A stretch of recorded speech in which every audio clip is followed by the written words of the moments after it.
Hey guys, this is a review of the Oakley Factory Pilot gloves by 3 Eyes. So what I want to do in this review for you guys is just go over some impressions about this glove. I had a chance to use them for about 4 months or so. So if you have any questions or such that I don't cover in the review, feel free to ask and I'll do my best to answer them. But let's try to keep everything clean. So the uses of this glove. I got to use it in some coursework, and I got to do some drills with it. Nothing too fancy, but I did get to run it with some pistol, some rifle, and not everything was just straight up and down. Running, prone, kneeling. We did just pretty much a variety of things with this glove. So I think I have a pretty fair analysis of what this glove is capable and how it is. So Oakley obviously wants to market this to a tactically interested crowd. You can tell by all the extra details and key points that you can see in this glove that these are things that are going to interest people who want to have all the details covered. It's all right. I mean, the glove is supposed to be durable. It's supposed to be focused around hard use. You can tell instantaneously that that's what it's kind of made for. Things that right off the bat are notable are that this glove is actually a full grain leather glove. You can kind of tell by seeing the material here on the back side of the glove that extends all the way up to the middle knuckle, and you can also see on the palm that it also features a full leather grain palm. Sorry, full grain leather. Yeah. So I don't know if you can quite see it clearly, but you can see that kind of texture in the palm. That's Oakley's microventing technology or method or whatever you want to call it. Basically, they're just trying to make the glove a little thinner in some places, almost perforated, so that it's a little more breathable. I had my reservations about this design since it kind of felt too thin in some aspects. Felt like it might rip or tear. During my course of use, it didn't rip or tear, so Oakley's got that going for them. Another thing to take note of is these suede-like fingertips on the index and middle finger. You'll notice that they have some grip pods on them. I wasn't quite sure if I was going to be a fan of the various different textures, but after wearing them for a little bit over a couple weeks, you really start to appreciate the extra texture, tactile and texture that you're getting from the middle finger and the index finger. I am not quite how to explain it, but I guess it'd be one of those things that would annoy me if it was on every finger, but just because it was on those two strong fingers, it didn't bother me so much. So featuring a full grain leather, this glove is both durable and breathable. The other aspects of this breathable features are shown here with the mesh back of the fingers.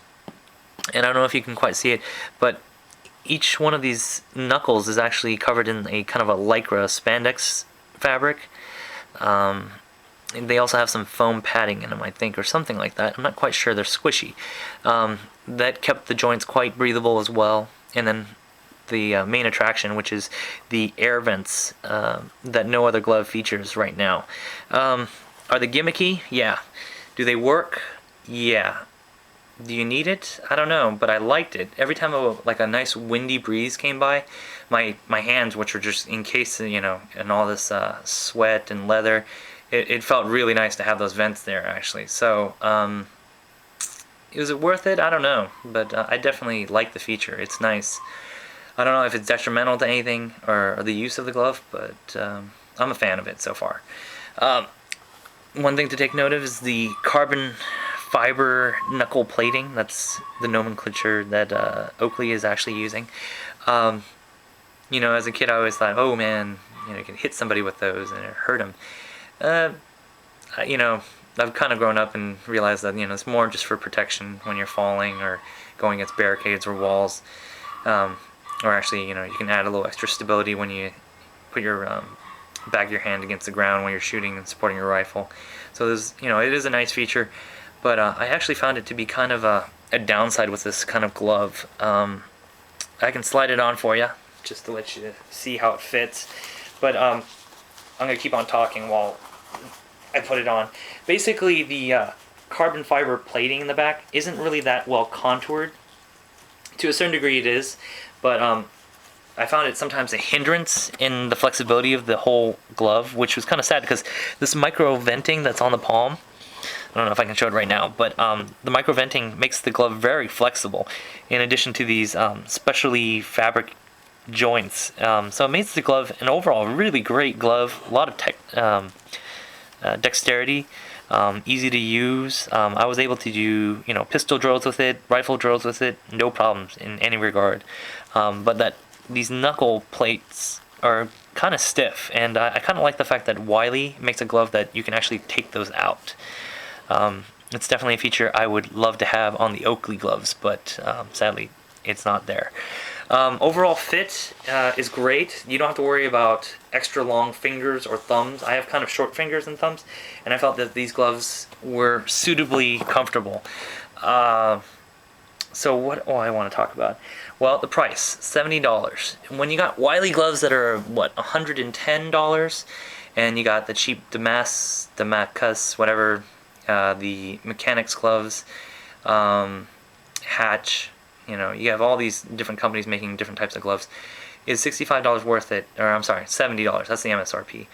I would say, if you need this kind of glove, this is not a bad glove to have. Oakley doesn't have an expressed warranty with these things, and so this is where the story comes in. I actually was using these for about 3 or 4 months, and within the first week of using my first set, the stitching started to come out near the web of the hand between the thumb and the index finger. So I was getting a nice little split coming down here. Not the leather itself, but just from the glove itself, from the thumb separating from the rest of the leather. It's something to consider, but Oakley was really good about replacing it, even though it had been about 4 or 5 months of use, and they were trashed. Because I did not treat them like my babies, especially since they started falling apart.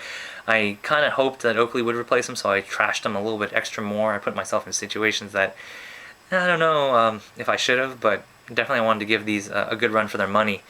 So other options, Wiley-X gloves. Worth it? If you were going to spend $70 on these gloves, you might want to think about investing another $40 in Wiley-X gloves.